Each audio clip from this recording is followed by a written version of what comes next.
So the pineal has the capacity to enable you to experience different frequencies of light.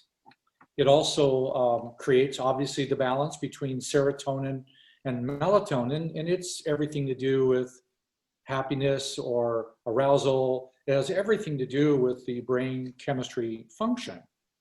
But to help you feel it and to experience it, I suggest you first consider it first a person. And that will enable you the most.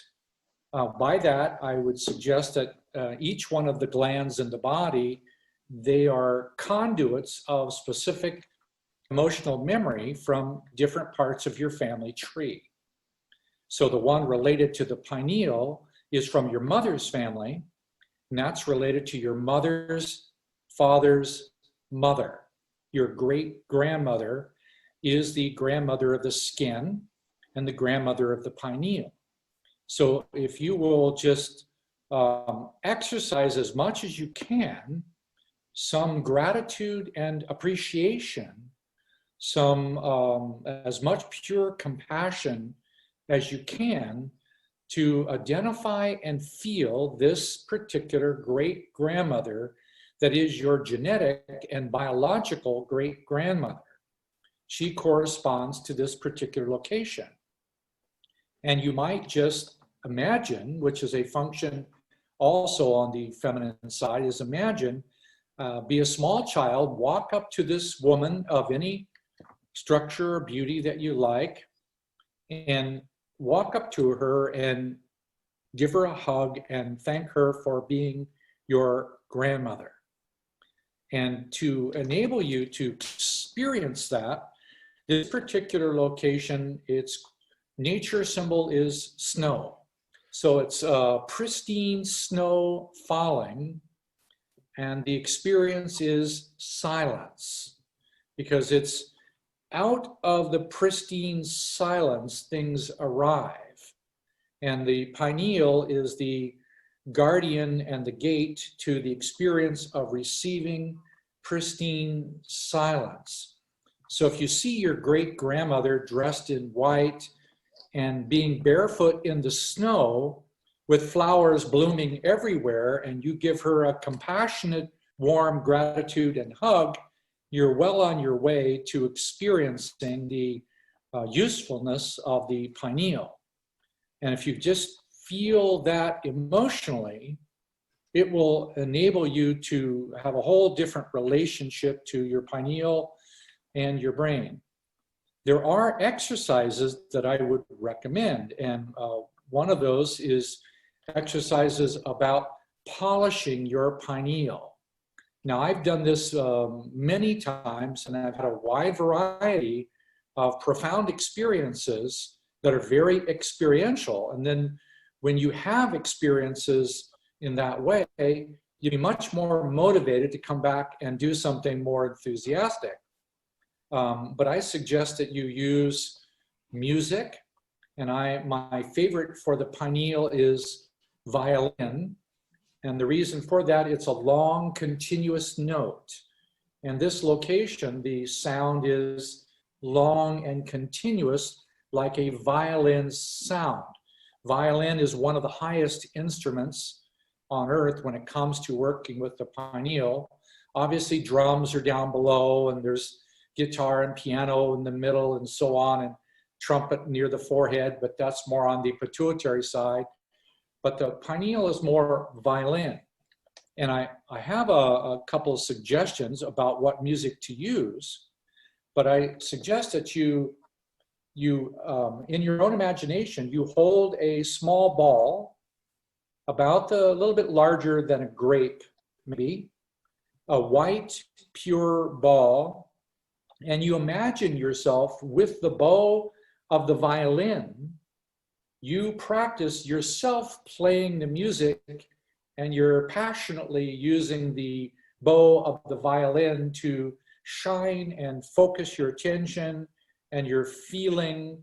And you can put the bow inside the ball, and you can also, if you want, put your whole self inside the ball and enthusiastically feel the music feel the light, and the pineal is very responsive to light that you make.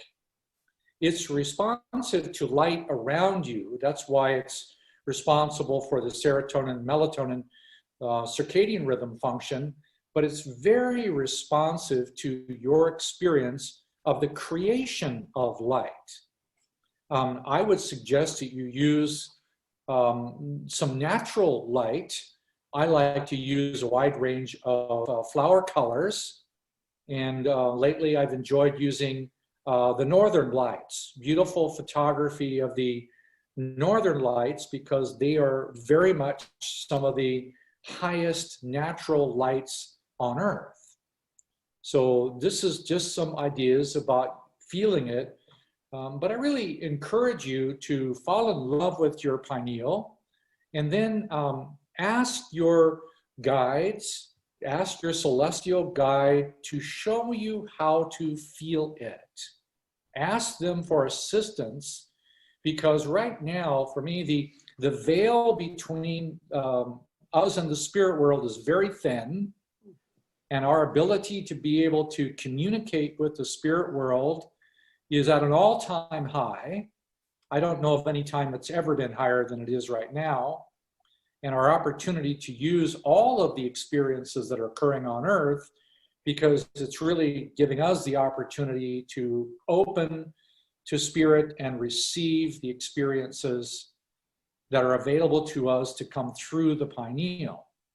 Later on, yes, there's a relationship to the pituitary, and the symbology in that is eclipse, where the moon is the symbology of the pineal, and the pituitary is a symbol of the sun. And yes, there is a correspondence where an eclipse is the highest way to see the relationship between the pineal and the pituitary.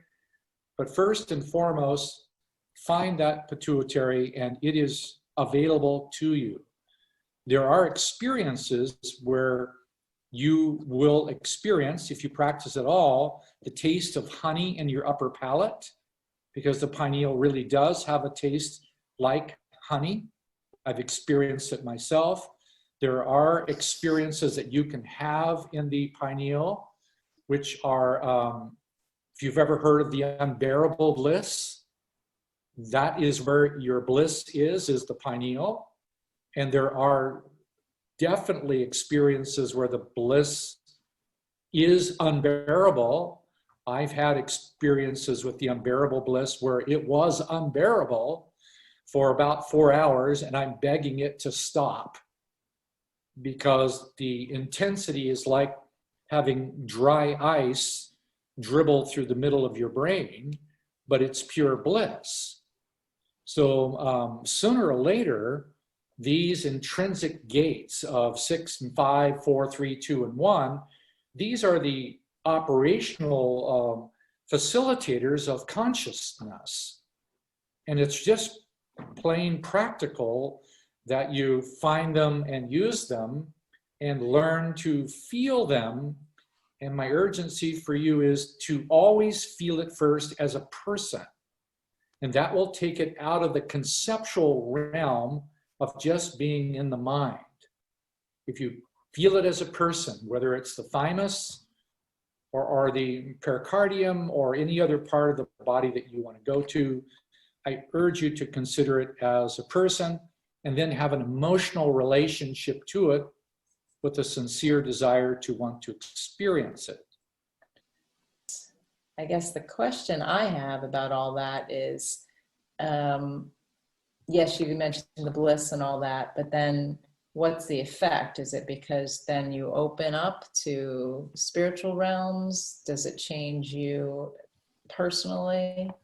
And or is that a goal that we should all be doing, is to open up that pineal?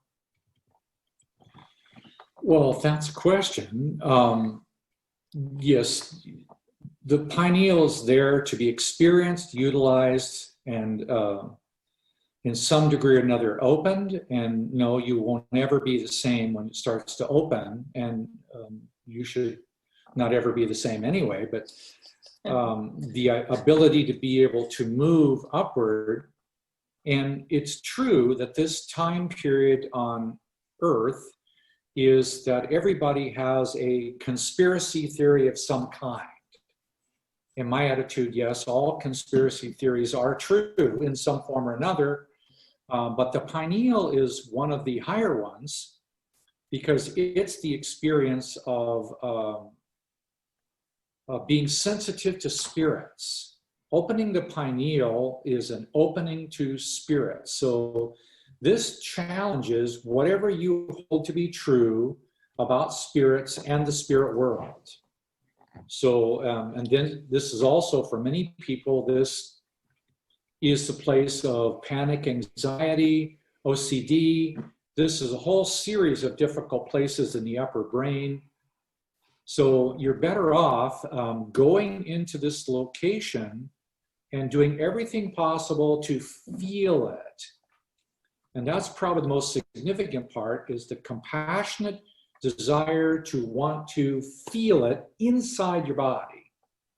Just doing that will automatically begin to change your experience with the pineal. Just feeling it throughout the day and then experiencing that as a family member whose epigenetic influences that affects your skin comes from one grandmother, and she's the one ruling the pineal.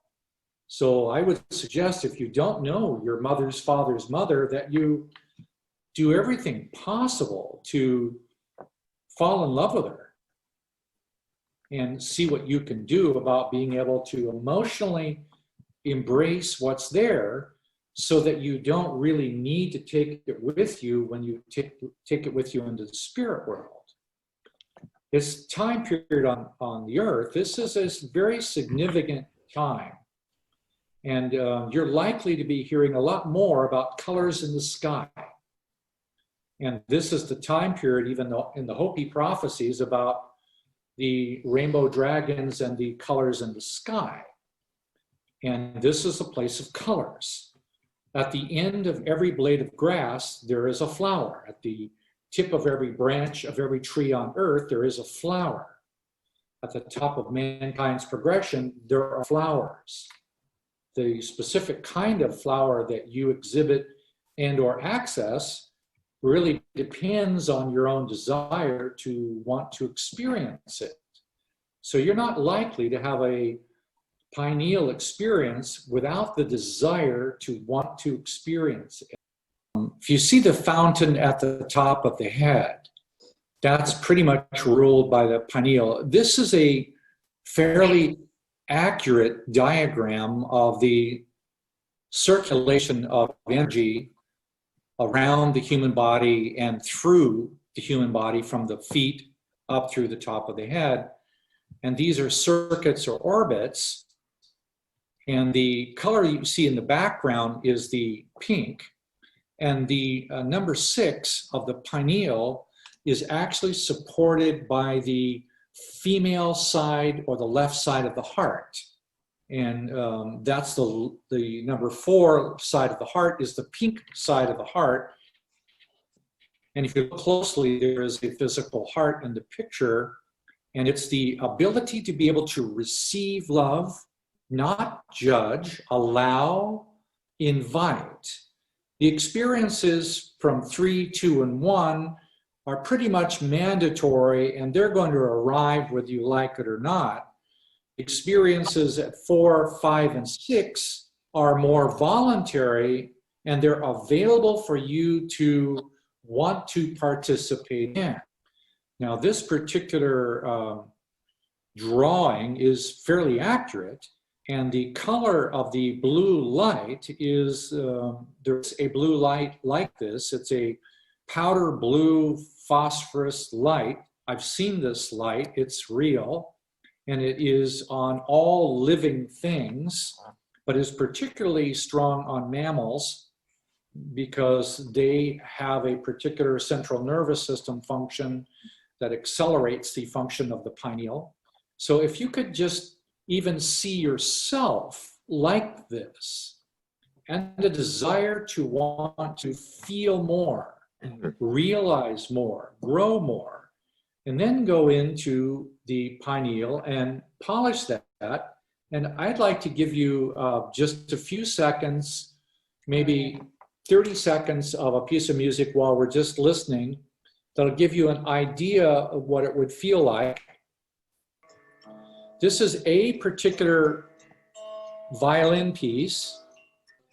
So you can either close your eyes and concentrate on your pineal, or look at this picture and just feel those rays of light. Eyes opened or closed, they both work, by the way. If you can use the feeling of the violin, just volume.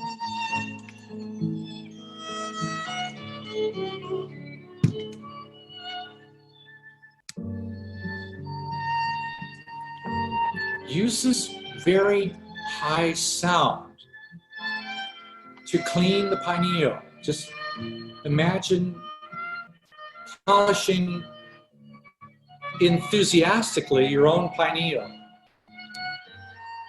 It takes a certain degree of personal passion to want to focus on it and feel it.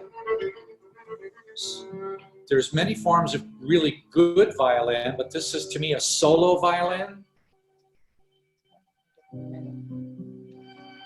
I'm listening.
I just wanted to give you a couple of moments, and that's about a 4-minute piece, by the way. And it's one of the best I've ever found for this particular function. And I really encourage you to build a passionate desire to know each one of those glands and their feelings and or sounds, that colors that might work. Because the actual development of these glands is completely your responsibility.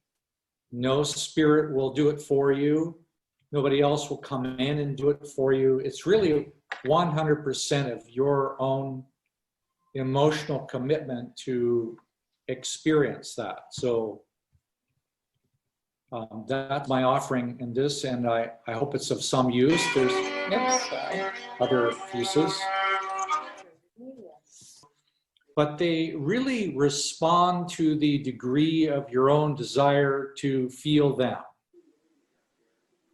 And that's the importance of being able to take some time to locate them, not only in your body, but I urge you, I'd like to save you a decade or two of experimentation that took me to get to it.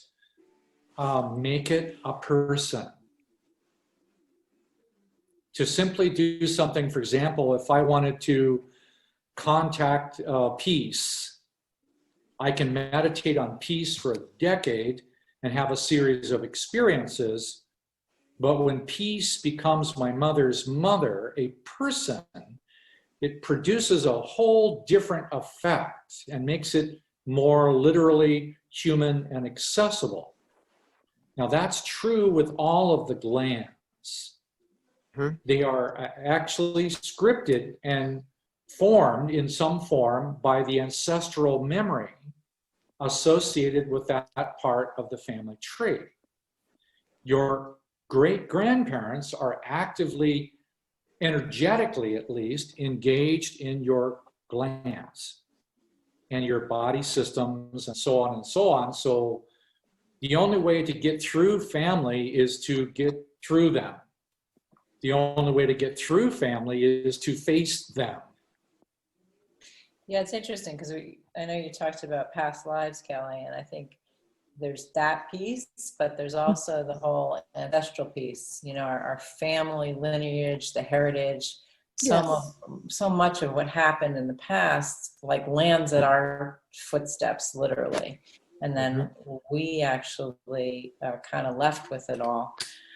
Most of what he's talking about, there's maps that kind of explain all this, and it's all on his Rayid International. What's been interesting is he's been doing some consults at the office,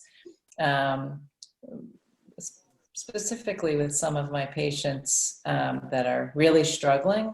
And what's been interesting is some of these maps, they literally do land in one grandparent, and that grandparent's emotional or issues are actually literally seen. Like, so when my patients come in with this complaint or that, or they have concussion or this or that, it seems to really map directly to that grandparent. And then they touch that grandparent by kind of either feeling into it, or we had a couple of patients email me later to say, I can't believe it, I didn't know this about that grandparent. I went home and asked my mom, and wow, there was stuff there that I didn't know about that was hidden. So it's been kind of interesting playing with this work. I urge you just to experiment with this element about the pineal. You can also, if you dare to do the unusual, you can put a small round stone that you like in your mouth to help you feel it in your mouth. I've done this before because there's a tactile sense in the tongue which has the capacity to be able to open the pineal. In the Hindu forms of meditation, they even actually force the tongue to go into the soft palate to do an exercise they call milking the cow, which is using the tongue to tickle the pineal. And this is supposed to cause it to excrete this honey-like substance. Now, I've done this myself. I did not find it particularly enjoyable, and it's not easy. And it requires some real personal diligence to find out how that soft palate does open. But the tongue itself, just, you know, the intimacy of the tongue, like kissing, and the tongue is so delicate that when you place the tongue up on the soft palate of your mouth, just put it up there, you're actually beginning to vibrate the pineal. So just putting it up. Actually, a waterfall in Iceland, of Northern Lights, over a waterfall, and to me it has a very strong reference to pineal and the waterfall that's possible from the divine. The importance for opening the pineal is the capacity to be able to receive the divine. Opening the pineal. But we're also in that time of the evening. Between 8 and 10 in the evening is the time for the beginning of the heart to open. That's the yin function of the heart. That's why I urge you to get as much sleep as you can before 9 p.m. Because that's where you'll actually enrich your ability to open the heart. At 10 p.m., it opens the 6. And that usually enables us to leave the body out of the top of the head. That's where people go. They don't stay in their bed when they're asleep. They open the heart, they open the head, and they go. And they're usually going to their orientation that they established during the day. Meaning if they had angry, frustrated things going on during the day, that's right where they're going, is to go have angry, frustrating events. If they have a sincere desire to want to learn and to grow, that's where you go. It's a very important orientation, particularly 8 to 10, and then 10 to 12. That's the orientation that orients the ability for the soul to be able to leave the body and to receive higher education. Then by midnight, it starts dropping it back in again. Between midnight and 2 is the receiving time. And then between 2 and 4 is that popular time that most people discover they wake up. And that's because it's being, your social dynamic law of attraction is being organized for you.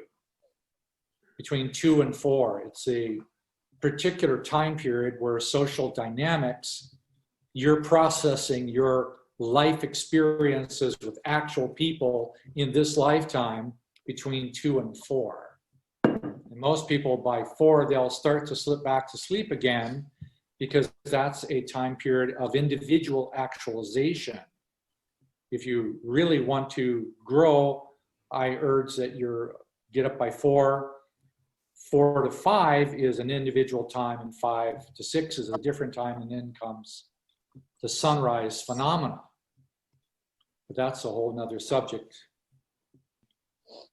But those single exercises are very, very useful.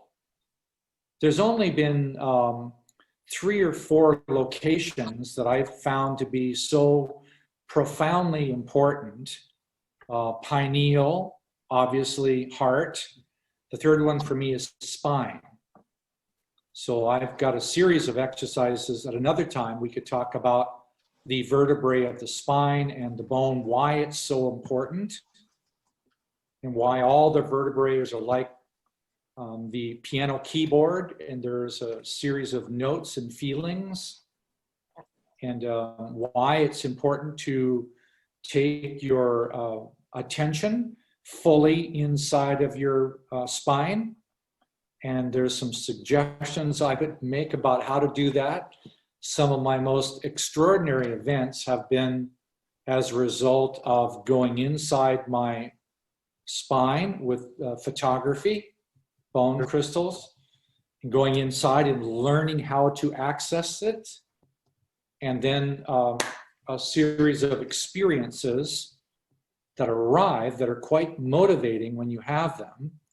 And they usually end up going through the pineal. That's why the pineal is such a significant gland. So I hope I'm only speaking to you from my own experience. It's not editorializing anybody else's experience. It's only things I've gone through, I've done.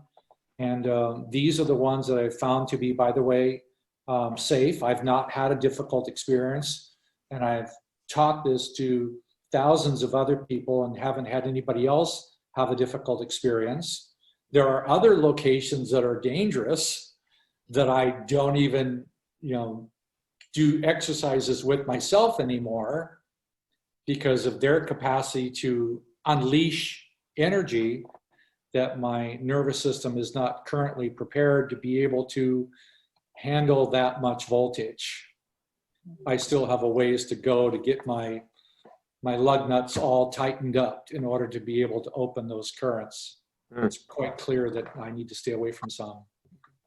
Before you do anything extraordinary with energy, like locking your breath, and I don't recommend it without having at least the experience of spending time with each of them. I mean, literally each of the glands. There are 3 significant locks or gates, and it's the same one as self, others, and all. It's a sequence of diameters of inclusiveness. There are very specific gates. They're very real. And yes, you can manipulate them by visualization and breath. Yes, you can do what they're saying, but my suggestion is start with a feeling of warm compassion and a loving feeling of gratitude for the gland and the corresponding grandmother or father that corresponds to that gland. And that gives you an intrinsic feeling, which is very different than just trying to force it. There's a lot of talk these days about DMT and and psychedelics and mushrooms and ayahuasca. And at one time or another, I've been through them, but I can quite assure you there is no biochemical substitute for the things that you can generate yourself with the DMT and the pineal. To access something by a substance biochemically has its benefits, mostly as a medicine, because it has limits. But then the limits beyond the biochemical really are more emotional, and those are the ones that you would produce.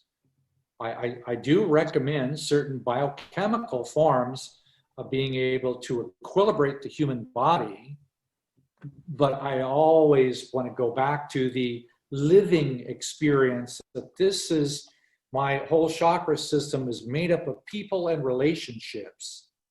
And feelings. I think that's the other big thing that I know we've talked a bit about how emotions and feelings, and Kelly, you were talking about feelings as well. It's really tapping into all of those pieces of feelings and asking to feel more, because rather than being swung by all these feelings, I mean, you know, all these feelings are triggers. Well, how can we be personally responsible and desire to feel this or feel that, to take an emotion or feeling and say, I want to feel it more, and then feel it in the different body parts or different Yes, people. it's really, really important that, you know, for example, if you just trace the front of your body and down the back of your body, then it's ascending and descending. That's a very important circuit. That's ascending and descending. The ascending, by the way, starts at midnight, and the top of the head is midday and it goes down. So there's ascending and descending. But all this does is link the interwoven circuitry of the glandular system as it communicates into the body through hormones. And it's always communicating the unresolved emotional debris that we still have. So you start doing exercises like this, it's ideal to be prepared within minutes, hours, that you're going to start get law of attraction events, triggers to reveal the exact feeling you need to feel next. By that I mean, you do these exercises, you're going to have a cascade of smaller law of attraction events, giving you the opportunity to directly feel the exact feeling you need to feel. Because even though it looks like it's coming at you from the outside, it's only being mirrored by an unresolved feeling inside. So the law of attraction event is trying to wake up a feeling inside of you. If you push it away because you say, no, that's not me, that's your fault, you did that to me, then you're actually rehabituating the same pattern again. I don't recommend it.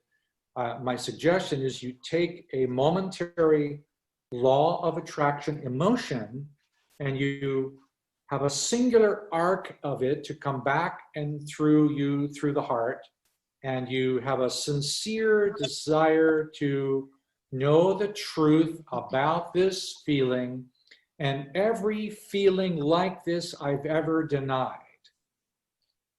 That's the protocol that Denny talks about. And if I can interject an example and use you, Barb, because I can't stand, you know, people telling me what to do and, oh, they're going to shoot me with the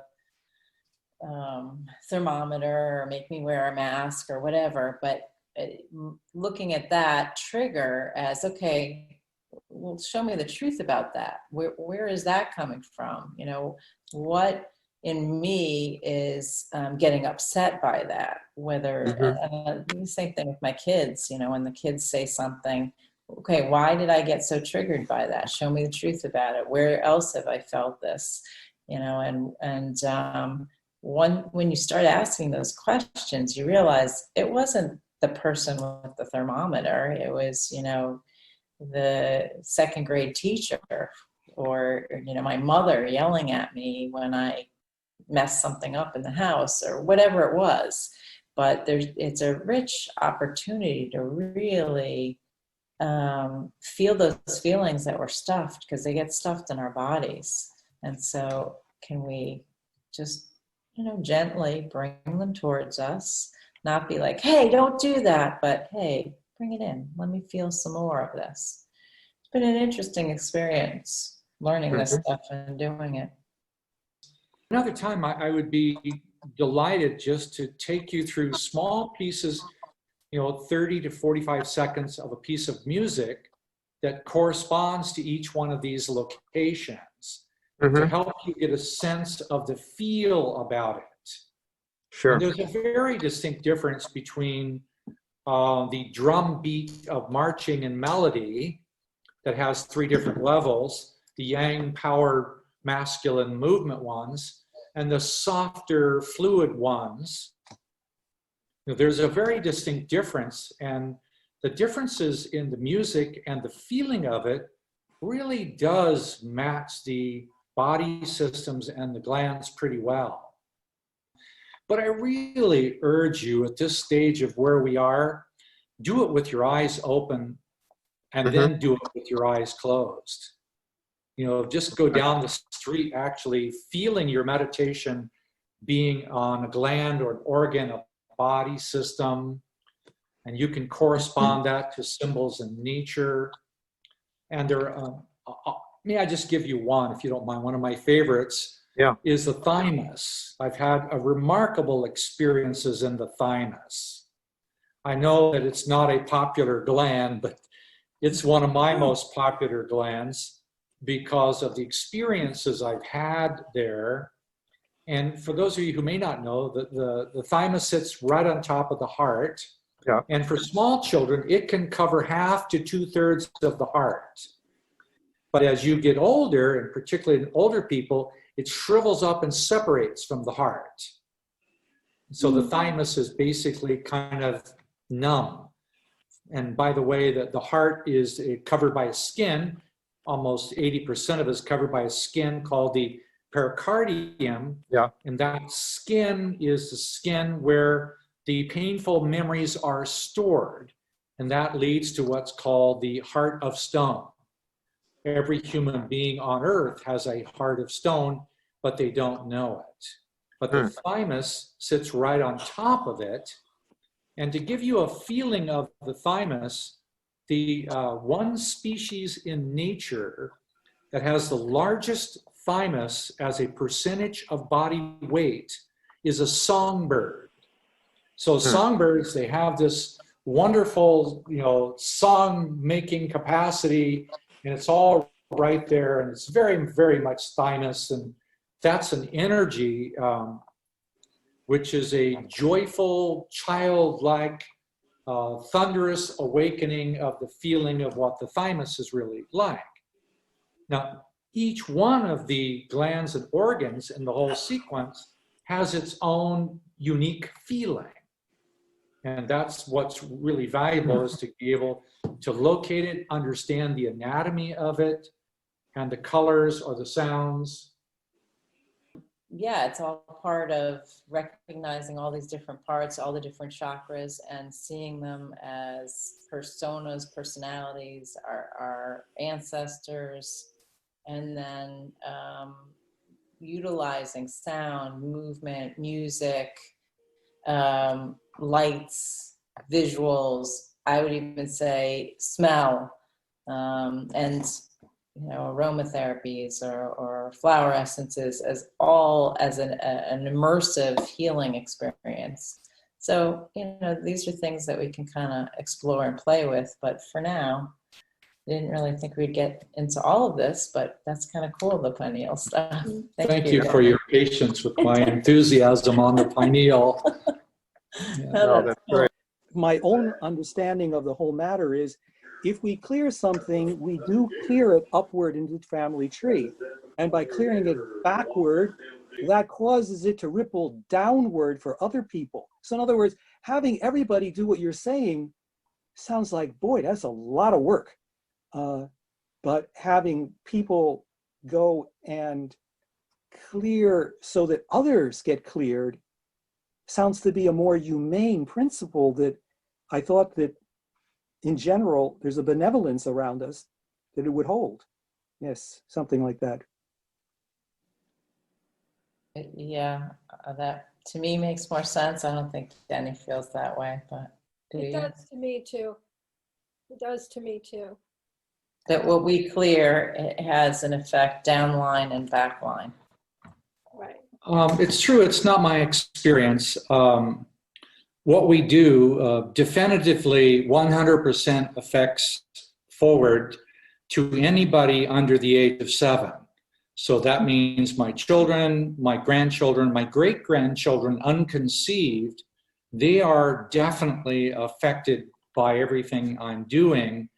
But if I do something in my attempt to, and I've done this, by the way, many, many times in the efforts to try and clear this, if my great-grandmother, who has the right to not receive something, if my great-grandmother is not wanting to receive something, there's nothing I can do. I can send love, I can cloak her with something, I can communicate, believe me, I've had some diligent conversations with some of them because of the difficulty of where they are In the spirit world. in the spirit world. And no, they have the right to say no to anything that I do. And I wish to respect that right. There is current epigenetic science is visible for 3 generations physically. So the physical effects, for example, of smoking has now been confirmed to be recognizable for 3 generations, but not to the 4th. Mm-hmm. So they're recognized that there are certain limits that go around the great-grandparents physically. So our ability to be able to change the physical results in us, but just because I'm clearing something from my great-grandfather on my father's side doesn't automatically clean it for him. There are things I need to do, I can do, about forgiving him for the unresolved emotional phenomena he sent. But even that forgiveness will not reach him and penetrate him if he is in no position or desire to want to receive it. It's why I've strongly urged that when you do this kind of work, the first place to go to is compassion for the person. Mm-hmm. Compassion is the primary instrument of connection to a spirit, whether they're the one standing around us now or it's spirits in the spirit world. It's a genuine sense of compassion. But also, whether in the spirit world or here, I have no right to interfere in your existence spiritually or energetically or otherwise without your permission to do that. Anyway, I thought it was a really great discussion. Thank you again, Denny, for your part on the pineal.